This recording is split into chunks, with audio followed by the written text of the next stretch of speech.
Buenas noches, sean todos bienvenidos a Más Allá. El tema de hoy habla de algo que todos hemos vivido en algún momento, a lo que nos hemos enfrentado.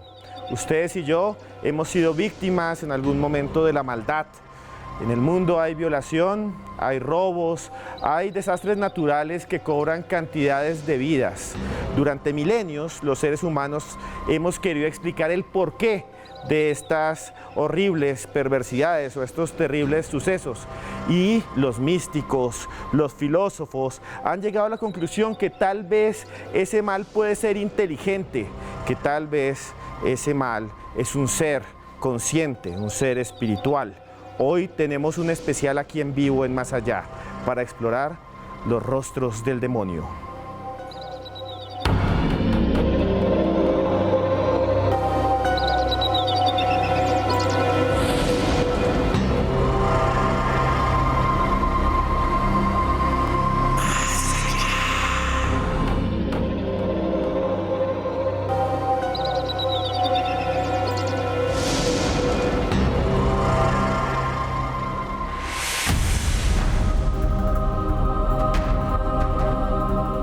Desde el inicio de los tiempos, la humanidad se ha preguntado sobre el origen del mal, sobre la razón de la enfermedad, el sufrimiento, la mentira y el dolor.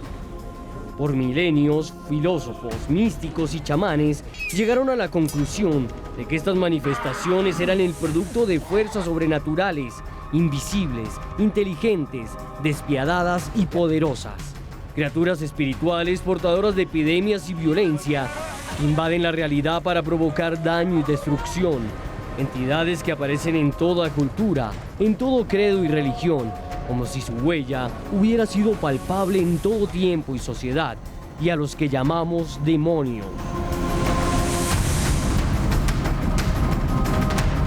Demonios como Abisou, que según los antiguos judíos era el causante de las enfermedades de las mujeres embarazadas, a quienes asesinaba causándoles abortos e hinchazones. Abisou es un ser repugnante que aparece descrito en el Testamento de Salomón como un espectro de rostro reluciente, de color verdoso con forma de serpiente, pelo engrasado y un cuerpo deforme e invisible, que se encuentra recubierto por una oscuridad eterna. Por desgracia, esta criatura no está sola. Folcloristas e investigadores de media docena de universidades afirman que existen más de 20.000 demonios alrededor del mundo que han sido descritos por las principales religiones y que se revelan de formas similares. Enfermedades inexplicables, posesiones, olores nauseabundos, ruina y mala fortuna, objetos que desaparecen, incendios inexplicables, son tan solo un puñado de las acciones que se cree causan al alterar el universo, que exploraremos esta noche y que tal vez usted ya ha vivido.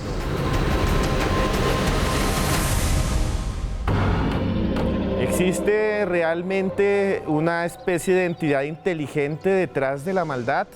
¿Existen los demonios? Hoy vamos a enfrentarnos a esa pregunta, una pregunta que los seres humanos se han hecho por milenios. Y para eso tenemos dos invitados de lujo, dos profesores. La profesora Susana Castellanos de Subiría, que además es profesora de la Universidad del Rosario, también tiene una materia que se llama El demonio y sus rostros, y del Colegio Nueva Granada. Muy buenas noches, Susana. Buenas noches, muchas gracias por la invitación. No, gracias a usted. Un honor que una escritora como usted, que también tiene muchos libros, esté aquí en este momento. Y también nos acompaña el profesor Ricardo Forero, el doctor Ricardo Forero, sociólogo y además con estudios de posgrado en el exterior. Ya lo conocen en medios de comunicación. Muy buenas noches, Ricardo. Muy buenas noches, Esteban. ¿Cómo estás? Gracias, doctor. Bueno, el tema de hoy, le quiero recordar a todos ustedes que estamos en directo y que pueden comunicarse con nosotros a través de Twitter con el numeral de hoy, que es Demonios Más Allá. Cualquier pregunta que tengan aquí al aire, más tarde Joana Arenas se las va a presentar a los doctores para ver si podemos responder, por más extraña, por más loca que quieran decir su pregunta. Estamos en directo para todo Colombia, así que tuiteen todo lo que puedan. La primera pregunta que le tengo, doctora Susana, es, para hablar del demonio tenemos que saber qué son los demonios o qué es el demonio. Bueno, en primer lugar es importante separar el concepto de los demonios y del diablo. Entonces, los demonios es como se ha querido llamar a lo largo de la historia lo que se han considerado unos espíritus que causan daño o que son nocivos. Y a lo largo de la historia, todas las culturas han tenido unos espíritus a los que consideran nocivos o han creído en ellos. El fenómeno o el personaje del diablo es principalmente un personaje cristiano. Es un personaje cristiano, pero han existido en otras culturas como espíritus malvados que serían similares, digámoslo. Lo que pasa es que no tienen el mismo poder del diablo y no, usualmente no hacen males morales, no inducen a mentir, no tientan como con el comportamiento humano. Traen enfermedades, traen pestes, los demonios, traen cosas nocivas, pero ya el tema interno y el ser por otra parte un oponente a Dios, casi como en igualdad de condiciones a Dios, pero un opuesto, a eso ya estaríamos llamando como el diablo. Bueno, doctor Forero, sociológicamente, usted que es sociólogo, ¿por qué en casi todas las sociedades existen estos seres espirituales malvados? Uno de los elementos que identifica propiamente las religiones es poder explicar tanto el origen del bien como el origen del mal. Ese es un elemento característico que está presente en cada una de estas religiones. Como noción ética, como noción moral, se ha considerado el mal como un elemento transgresor del orden y del principio. En esa medida, quienes transgreden esas normas sociales, esos criterios sociales, son considerados como seres que están atentando justamente contra la sociedad y deben ser ordenados dentro de la sociedad. Voy a atreverme a decir algo.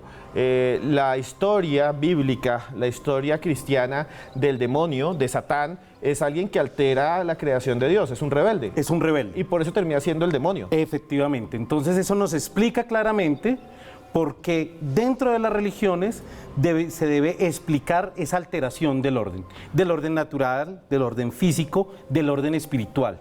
Y eso configura un elemento que explica la cosmogonía del mundo, la cosmogonía del cosmos. Por eso juega un papel tan relevante en cada una de las culturas. Que la cosmogonía es la forma como se interpreta la realidad. Cómo se ve el mundo en general. Sí. Y bueno, hay un demonio, señores, que nos están viendo a esta hora en todo Colombia, que se volvió muy famoso, muy popular gracias a la película El Exorcista y que ya había sido popular en libros antiguos místicos, oscuros, en grimorios, que es el demonio Pazuzu. Doctora, ¿quién era Pazuzu o qué es Pazuzu? Pazuzu es una figura muy interesante porque es la primera representación artística que se conoce. Disculpe, ahí lo están viendo los televidentes. Que se conoce de una figura maligna. Ustedes ven que tiene una mano hacia arriba, hacia el cielo, la otra hacia abajo, tiene elementos de animal, alas. Este es asirio, de la zona de Mesopotamia, donde tuvieron auge las figuras aladas, y tiene un rostro de animal. O sea, para nosotros con nuestra imagen contemporánea que tenemos del diablo nos suena familiar, o sea, nos parece que se parece, sin embargo, es anterior a la tradición cristiana. Curiosamente, es un personaje ambiguo, porque si bien era como una especie de demonio de los vientos, también se podía utilizar como amuleto protector. Entonces, esas son unas de las características de los demonios, a diferencia del diablo, que tienen un carácter un poco ambiguo, no son completamente una encarnación del mal, si bien su aspecto físico pues nos pareciera que lo es y que se relaciona con personajes que hoy en día conocemos. Tenemos que tener en cuenta además que estos demonios del cercano oriente fueron digamos, en muchas ocasiones deidades, o lo que hoy conocemos, eran dioses para los pueblos del cercano oriente, que el pueblo de Israel demonizó, los consideró demonios porque eran dioses de sus enemigos. Entonces los mencionan en la Biblia ya considerándolos enemigos del Dios, entre comillas, verdadero, del Dios del pueblo de Israel. Entonces, en ese sentido, pues ya empieza a oscurecerse. De por sí tenían un temperamento ambiguo. En las religiones politeístas, los dioses no son absolutamente buenos o absolutamente malos, son temperamentales. Entonces, pues, si tú lo estás honrando de la manera adecuada, venerando bien, van a ser dioses favorables. Si no, pues no. Pero estos, al ser enemigos del Dios verdadero, del Dios del pueblo de Israel, el verdadero, insisto, entre comillas, es pues un tema que los va a volver del lado del mal. Doctor Ricardo, los demonios como este y con muchos más, por ejemplo, Baal, Belcebú, que nosotros escuchamos, eran dioses del mismo Lucifer, eran dioses de otras religiones. Ese proceso en el que el cristianismo convierte en demonios otros dioses, se da, mi pregunta es para usted, ¿se da para de alguna manera controlarlos o destruir su culto, demonizarlos, satanizarlos? En cierta medida, no solamente el cristianismo, sino muchas religiones tienen ese proceso, tienen esa estructura, sobre todo cuando son religiones que se expanden. La necesidad de expandirse pasa en el Islam, pasa en el cristianismo, pasa en muchas religiones. Cuando se expanden estas religiones, necesitan que sus ídolos, digamos, que su visión religiosa se imponga y sea la dominante. Y esto coloca muchas veces transiciones frente a la religión que están generando. Entonces uno ve procesos históricos muy interesantes en donde puede haber sincretismo, o sea, se adoptan figuras cercanas, pero también se demonizan otras. Un ejemplo claro, por ejemplo, que se da en el descubrimiento de América fue la entrada justamente y la demonización que se dio a ciertas religiones de origen africano, por ejemplo. El vudú, todos estos que se consideraron la antípoda propiamente de las figuras cristianas. Sí, y yo le tenía una pregunta rápido, doctora. Estos demonios o la imagen del diablo, muchas de la composición que tienen está relacionada con dioses ancestrales. Por ejemplo, cuando vemos a Satán con un tridente y con unos cachos, nos está llevando a otra cosa, ¿cierto? ¿De dónde salió ese tridente, los cachos, las patas? Vienen de dioses que podríamos llamar paganos, de esas culturas politeístas, que algunos de esos dioses tenían aspectos que ya dentro del cristianismo se demonizaron. Lo más frecuente es relacionarlo con el dios Pan, que era un sátiro, esto es mitad hombre, mitad chivo, o sea, cabra de la cintura para abajo, con un instinto sexual muy marcado, ¿cierto? Con un pene enorme y lujurioso. Entonces esa figura del sátiro se va a relacionar con la figura del diablo, por eso muchas veces lo vemos en forma de macho cabrío. Ese por un lado, pero también otras deidades del cercano oriente, como Baal, por ejemplo, como Moloch, eran representados como deidades similares a cabras, a toros. Las figuras con astas, con cuernos, han sido símbolo de virilidad. Bueno, doctora, ya volvemos porque vamos a comerciales, pero después de comerciales viene algo increíble porque les traemos grabaciones de lo que supuestamente serían pruebas para algunos del demonio y manifestaciones del diablo. Eso viene después de este corte pequeñito de comerciales. Ya volvemos en Más Allá.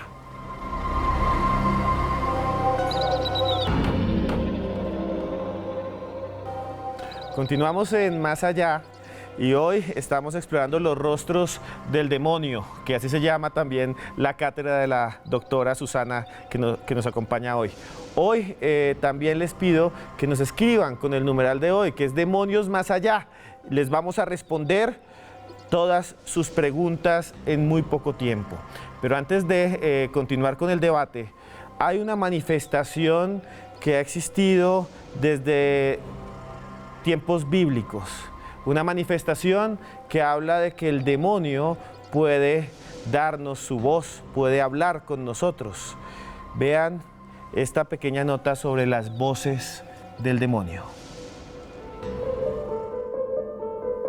Existe una gran cantidad de manifestaciones demoníacas, aunque las más impresionantes parecen ser las voces surgidas de quienes se encuentran poseídos. Se tratan de sonidos guturales y metálicos que vociferan blasfemias en lenguas muertas y dialectos desconocidos. Desde la llegada de la tecnología, algunas de estas voces han podido ser grabadas,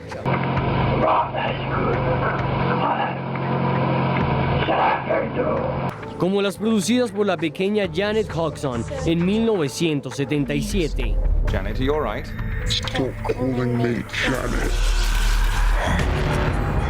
Su caso, conocido como el caso de Hayfield, ha sido tan popular que sirvió para una de las películas de terror más taquilleras de los últimos tiempos, El Conjuro 2. Pero lejos del cine, la capacidad de realizar estos cambios en la voz es conocida popularmente como xenoglosia, que es descrita como la habilidad de poder hablar o escribir un lenguaje no familiar para un individuo a partir de una intervención sobrenatural. Para muchos investigadores, los casos de xenoglosia son palabras aprendidas en algún momento de la vida por el individuo y olvidadas con el tiempo o simples jeringonzas. Sin embargo, grabaciones como la del exorcismo de Anneliese Michael, quien aseguró estar poseída por 6 demonios, siguen llenándonos de dudas.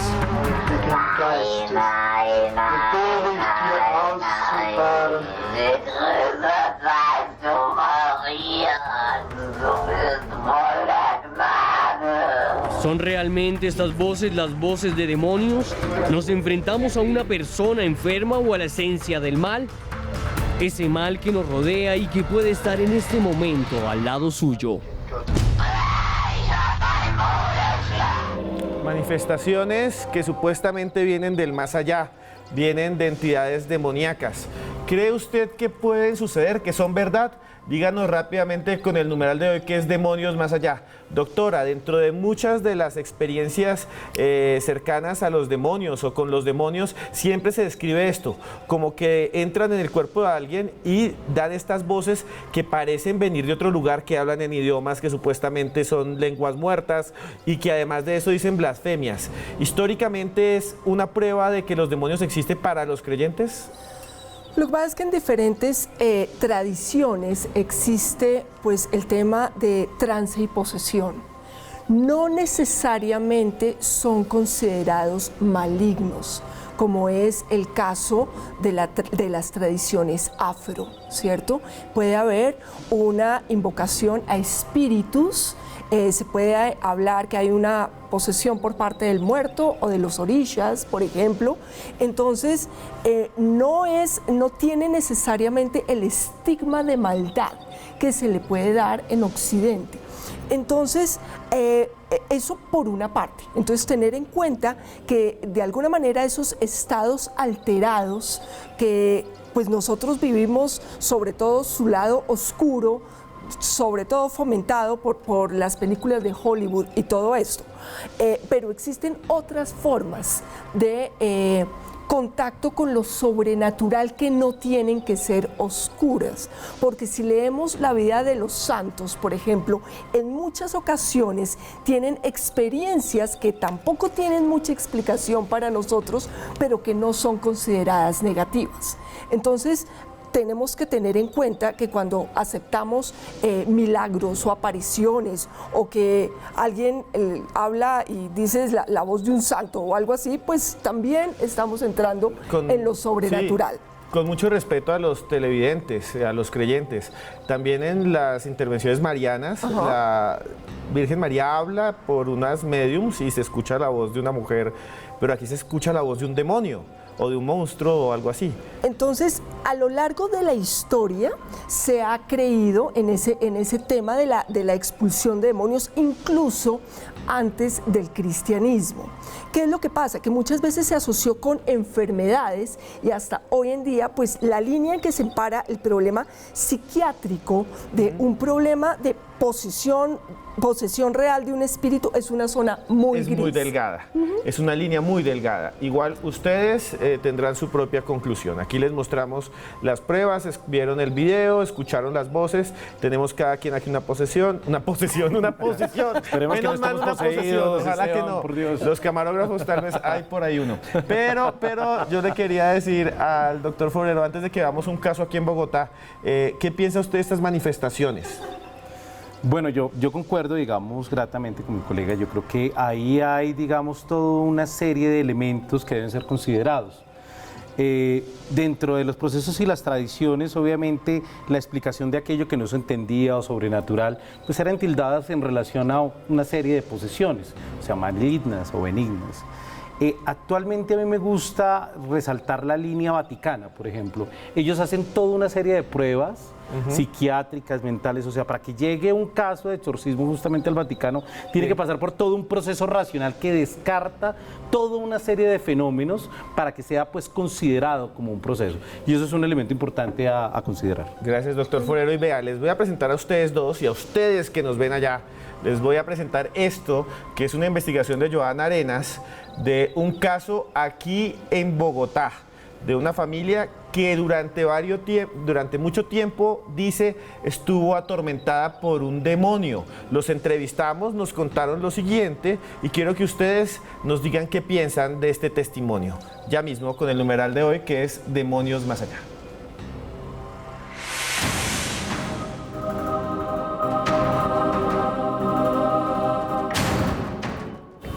Pues la verdad es que vivíamos ahí por el lado de Ciudad Montes. Pues nosotros sentíamos siempre ahí como algo que los hacía sentir a uno incómodo, que uno no podía estar ahí tranquilo. A veces los niños se escuchaban, porque tengo un niño pequeño que tiene 10 años, él sentía como ruidos. Mi sobrino, que ya tiene como 16 años, él escuchaba en las madrugadas murmullos.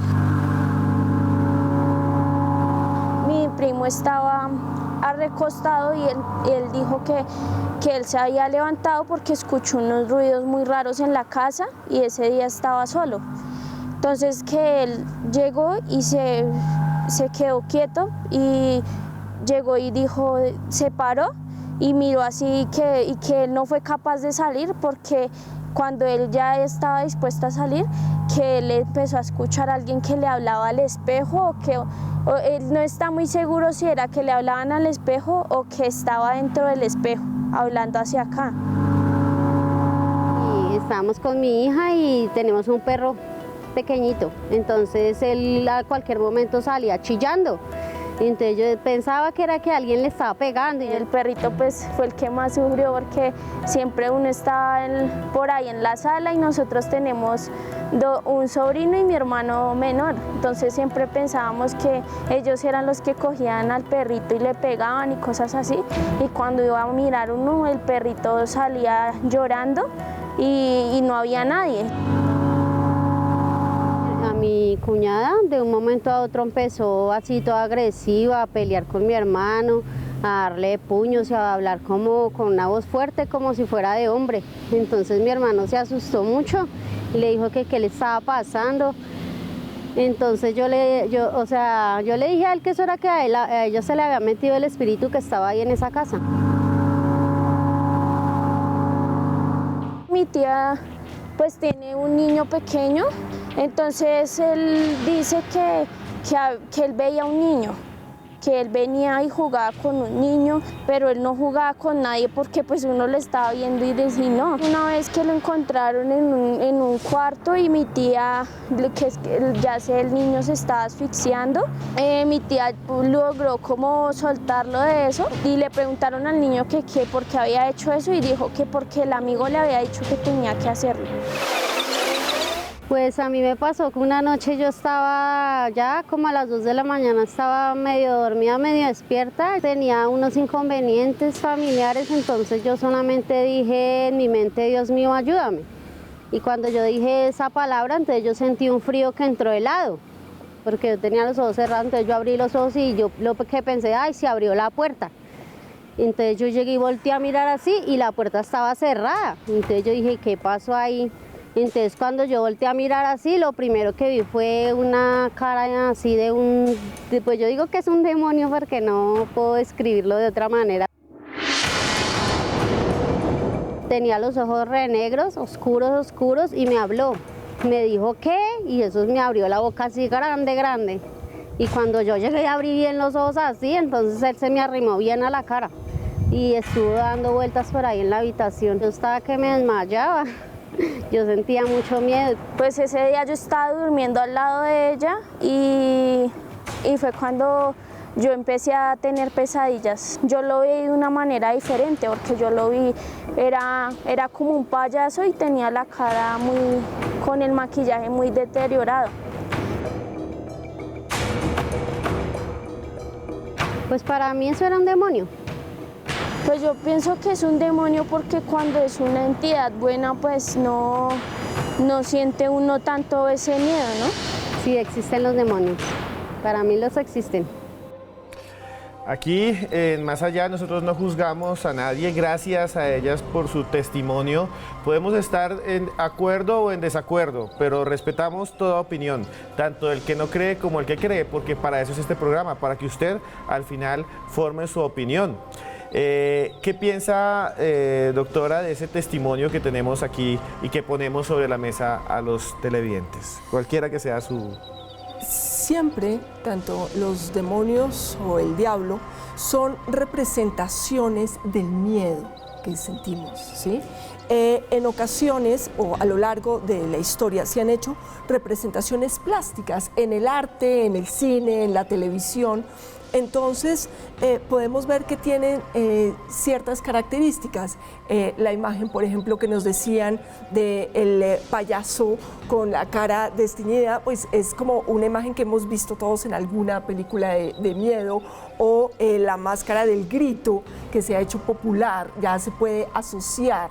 Entonces, todos siempre en algún momento de nuestras vidas nos hemos enfrentado con el miedo y a lo largo de la historia se han representado plásticamente, artísticamente esos miedos.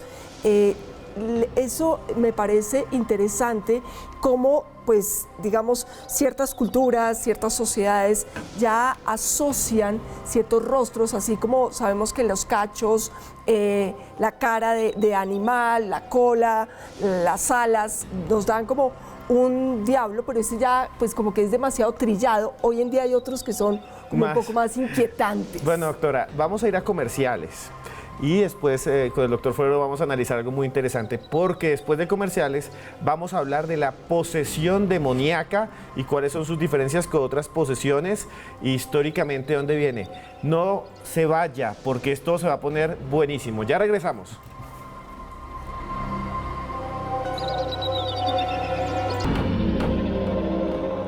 Continuamos en Más Allá. Y aquí pues nos quedamos pensando en qué es lo que había pasado en esa nota que vieron de ese testimonio valiente de una familia asediada, según ellos, por un demonio. Todo lo que usted nos quiera decir, ¿creen que es verdad o que no es verdad? ¿Creen que es algo de sugestión o creen que sí hay algo maldito que está detrás de esa familia? Todo eso, dígamelo ya por Twitter, con el numeral de hoy que es Demonios Más Allá. Y ya Joana Arenas va a venir aquí y nos va a leer lo que usted escribe. Bueno, doctor Forero, que nos quedamos sin hablar. Díganos de una vez, y también doctora Susana, ¿qué piensa usted? ¿Qué es lo que le pasa ahí? ¿Ese miedo, esas manifestaciones, tiene una función social? O sea, ¿sirven para algo si es sociológicamente o es un ataque demoníaco? Pues yo creo perfectamente que es una representación muy importante en relación a los miedos que se dan. O sea, el tema del miedo y las sugestiones pues cumplen papeles muy importantes en términos de representaciones. O sea, esos elementos culturales que se van dando aglutinan a las sociedades y muestran cuál es el orden social con el cual ellos se establecen y hacia dónde se orientan cada uno de sus principios y de sus valores. Eso que les está pasando a ellos es producto de algo de su entorno, de todas maneras. Sí, sin lugar a dudas. Y ahí es algo que yo quiero preguntarle a los dos, que alguna vez me dijo un sacerdote, me dijo, puede haber todo un ataque escéptico a que si existe o no el demonio, pero los que creen o los que están viviendo de ellos, para ellos es una realidad. Para esta familia es una realidad que se están enfrentando a esto. Para ellos es real, para nosotros desde afuera tal vez no, pero para el que está ahí adentro. Sí, además de todos modos, históricamente en la Biblia hay referencias a posesiones demoníacas y a que Jesús expulsó demonios, que incluso lanzó a los cerdos, ¿cierto? Que los vegetarianos y ambientalistas se preguntan que por qué a los cerdos, ¿sí? O sea, que tenían que ver los cerdos para que les lanzaran los demonios. Pero de todos modos hay un tema bíblico asociado a esto de los demonios. Entonces, en el Nuevo Testamento sí se dice que Jesús expulsó demonios. O sea, en el cristianismo es claro que los demonios pueden entrar y poseer personas. Por lo menos de manera tradicional. Es factible que ya en los últimos años haya existido un cambio frente a esa, digamos, sé que había como una controversia y unas discusiones respecto a lo que era el infierno y de alguna manera pues eso implica a la figura del diablo. Pero digamos, si estamos diciendo que se constituyó el cristianismo oficialmente en el siglo IV, podemos decir con tranquilidad que más de 1000 años sí existió esta... Y era real para esas, todos los, o sea, para todos era real. Sí. ¿Eso se llama realidad social? O sea, si es real... Perfectamente, las realidades las construimos nosotros subjetivamente, ¿no? Sí. No tienen que haber un elemento material, o sea, para construirlo. Momento, para esas personas es real el diablo y eso configura una realidad social. Señores, ahora miren otra manifestación del demonio que esta sí les va a encantar aquí a los invitados porque es la posesión demoníaca. Miren la siguiente nota donde vamos a explorarla y analizar algunos casos. Pongan atención. Si existe un fenómeno fascinante ligado al demonio, es el de la posesión demoníaca. Aunque en los últimos años docenas de películas como El Exorcista, El Rito, ¡Dime tu nombre! Posesión infernal o exorcismo en el Vaticano, ¡Papá, por favor, ayúdame! ¡Manifiéstate! han puesto en circulación el tema. La posesión es un fenómeno ancestral y cotidiano que no es percibido como una manifestación maligna en algunas culturas. Para la antropología, la posesión espiritual es la creencia de que almas, espíritus, dioses, demonios u otras entidades desencarnadas pueden entrar al cuerpo humano, así como en animales u objetos, provocando cambios en el comportamiento del afectado y manifestaciones paranormales en su entorno. Fenómeno que puede ser utilizado por médicos tradicionales y espiritistas para curar y traer paz, como estos chamanes venezolanos que son poseídos por María Lionza, la diosa de Sortre, que los protege y les permite cortarse el cuerpo sin sentir dolor. Asimismo, también existe la posesión demoníaca, la cual está ligada al mal, al dolor y la destrucción, y que según los creyentes puede ser remediada por la gracia de Dios y sus intermediarios, como quedó registrado en los evangelios cuando el mismo Jesucristo se enfrentó al demonio. Jesús y sus seguidores llegaron a la otra orilla del lago, a la región de los Gerasenos. Apenas salió Jesús de la barca, llegó a recibirlo un hombre que tenía un espíritu maligno. Venía de las tumbas donde vivía, ni siquiera con cadenas lo podían sujetar. Varias veces le habían encadenado las manos y le habían puesto hierro en los pies. Pero el hombre rompía las cadenas y destrozaba los hierros. Nadie podía controlarlo. Vagaba por las colinas y las cuevas de día y de noche, siempre gritando y cortándose con piedras. Después Jesús le preguntó: ¿cuál es tu nombre? Él contestó: mi nombre es Legión porque somos muchos. En la actualidad, cristianos de todo el mundo siguen practicando el exorcismo como una forma de expulsar al mal de sus creyentes. Aunque psiquiatras han llegado a explicar muchos de los casos a través de las enfermedades mentales como la esquizofrenia o la manía aguda, muchos de ellos sobrepasan las pruebas médicas y se mantienen sin explicación. Como este exorcismo en la región de Moldava, en Rumania, en donde el sacerdote hace que el poseído lo lleve en sus hombros como si fuese un caballo, parándose encima suyo como una forma de mostrar el poder del Dios sobre el demonio. ¿Puede el demonio controlar nuestro cuerpo? ¿Posee el mal inteligencia? Son preguntas que se han debatido por siglos y que todavía no parecen tener respuesta. Imágenes impactantes, fuertes imágenes, como la que vimos de Rumania y demás. Las películas se han nutrido de eso, pero la realidad está lejos de las películas, pero la realidad también es completamente fuerte. Y la gran pregunta es, ¿qué hay detrás de todo eso? Doctora, nos puede ayudar a entender qué hay detrás de todo lo que vimos? Pues a nivel histórico, sí, como hablamos hace un momento, ha existido la creencia en las posesiones, en los exorcismos, durante finales de la Edad Media y principios del mundo moderno, existieron una gran cantidad de relatos por parte de la Iglesia en la que se hacían exorcismos a monjas. Es muy interesante tener en cuenta que estas posesiones muchas veces, digamos en los siglos XV, XVI, XVII, estuvieron muy asociadas al tema de los conventos, por ejemplo, de personas muy devotas, de personas muy cercanas a Dios. Entonces, ahí está un tema como que van en paralelo. Sí.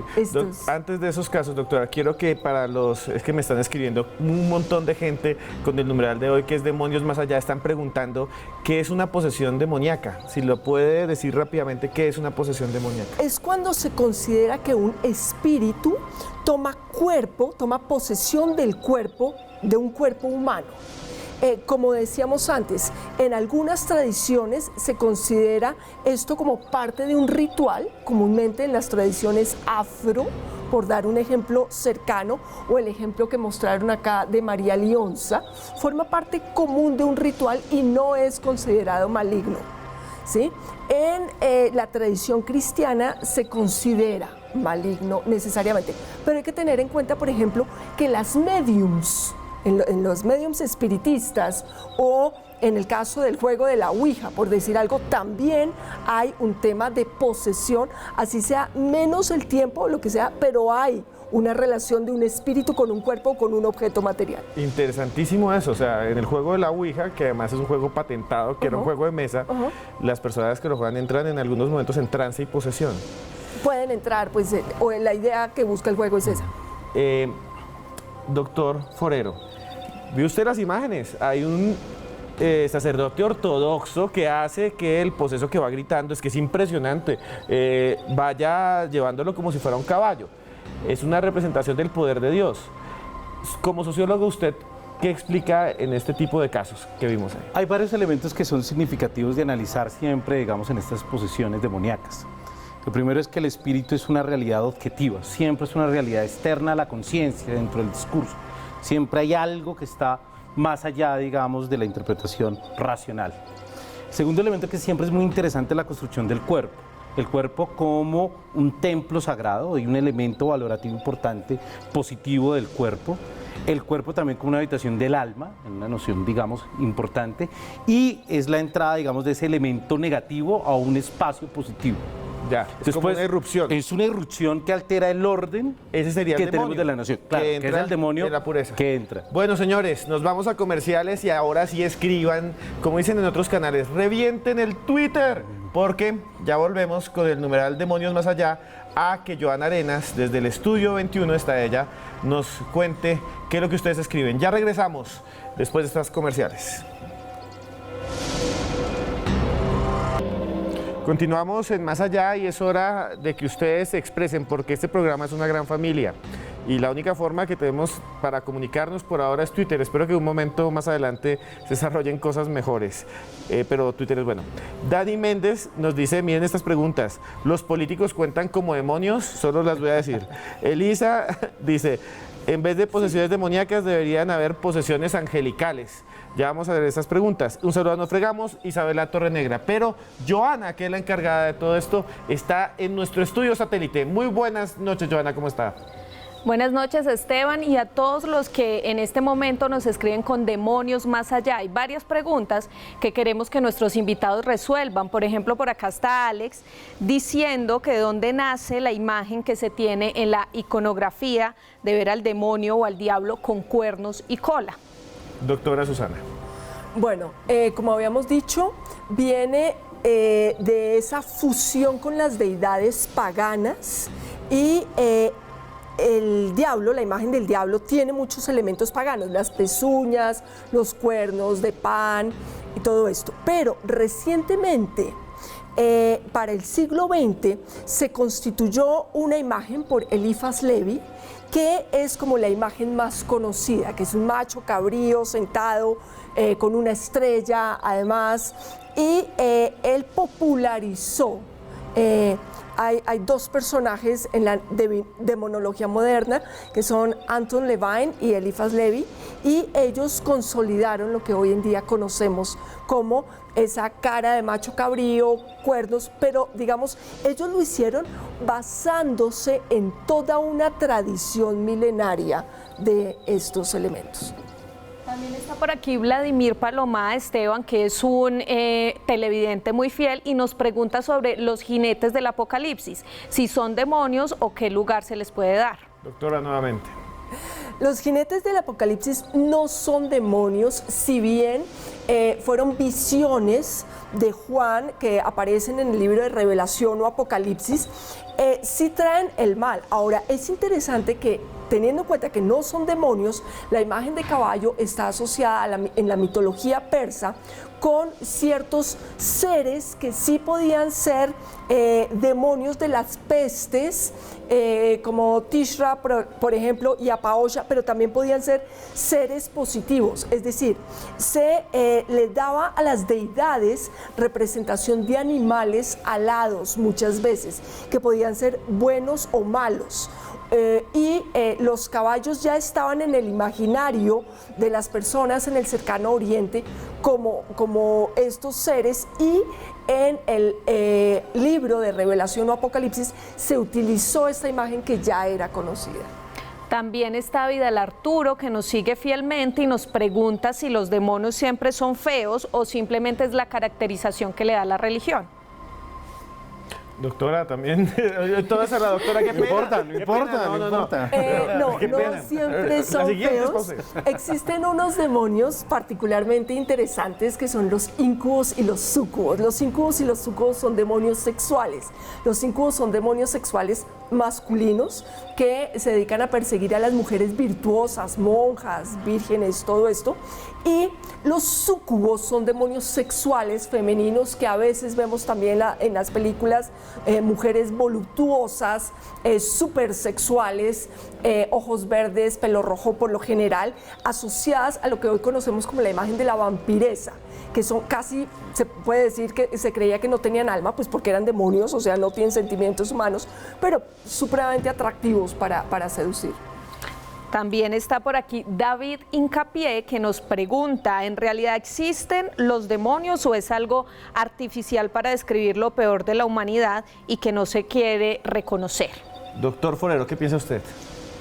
En términos generales, o digamos en términos sociológicos, pues reconocer a la maldad como un ente externo, pues no tendría sentido. Es una creación humana. Muchos piensan en la recreación o en la visión de que representan lo negativo del espíritu humano, representan cada una de las dificultades, los problemas que se dan, la enfermedad, el azar, los terremotos, los desastres naturales. Y es muy importante ver el mal, digamos, desde una visión mucho más amplia, también como ese rompimiento del orden moral y del orden ético.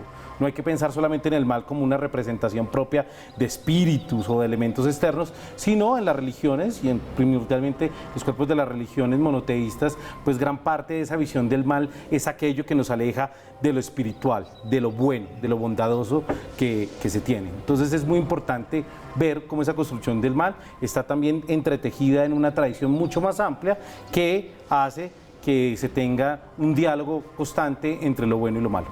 Y por último está Giovanni Zambrano, que nos pregunta si es posible que exista una posesión a cosas no vivas, como muñecos, objetos o algo por el estilo. Ahí yo quiero responder un pedazo, y que respondamos los tres.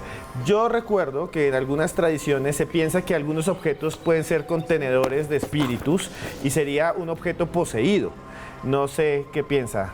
Claro, en la literatura, en la mitología, el simple hecho del genio de la lámpara de Aladino, por dar un ejemplo popular. Que el genio es como una especie de demonio, no es un demonio, pero es una especie de demonio de esa zona, los jinn, ¿no? Sí, es un demonio en el sentido que lo estábamos hablando. Sí, o sea, son unos seres que no son ni buenos ni malos, anteriores, digamos, ellos han existido en la tradición del Cercano Oriente y luego, digamos, ya digamos, conocemos los genios, digamos que no son buenos, no son malos, pero son burlones, son espíritus burlones y se guardan entre una lámpara o entre una botella o en una cajita o en algo que se pueda contener. ¿Los objetos pueden ser demonizados, como que ahí hay un demonio en ese objeto? Sin lugar a dudas, en muchas culturas ciertos artefactos cumplen una función también negativa o malvada, ¿no?, en torno a los procesos que se dan o ligados con características sexuales negativas, claro, digamos, primordialmente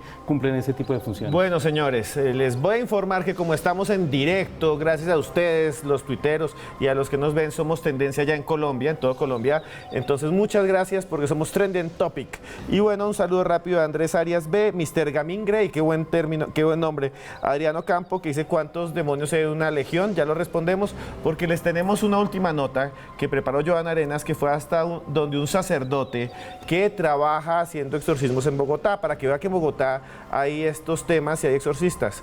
Vean esta nota, opinen con el numeral y ya volvemos. Fuera en el nombre de Cristo, todo trabajo, hechicería, brujería, te pedimos, Señor, por el eterno descanso del espíritu que se encuentra acá, Señor, que no quiere abandonar el sitio. Las personas que creemos en la tradición de la Iglesia, que creemos en Jesucristo, que creemos en lo que es la teología que se maneja, creemos que el demonio es un ser, no es uno, son muchos, que tiene una personalidad, que tiene una fuerza espiritual, que ejerce una fuerza material en este plano terrenal.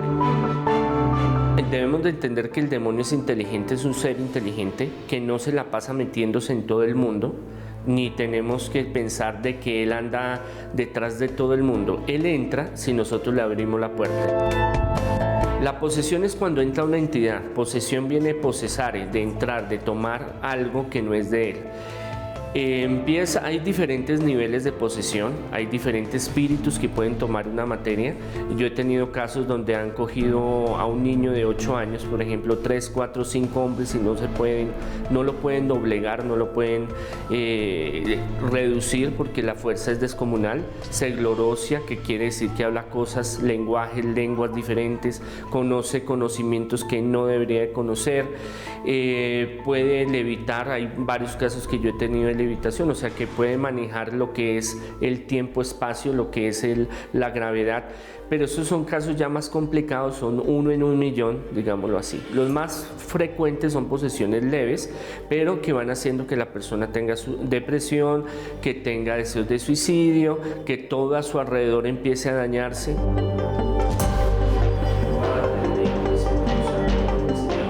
Hay varios tipos de rituales, hay varios tipos de elementos que se utilizan, como el incienso, la cruz, las campanas, el agua, el aceite, ciertas plegarias en griego, en latín, en hebreo que se utilizan para doblegar esa entidad. Danos hoy nuestro pan de cada día, perdona nuestras ofensas, así como nosotros perdonamos a los que nos ofenden. Ya son más de 18 años en el trabajo de liberación, exorcismo, sanación, liberación, progreso.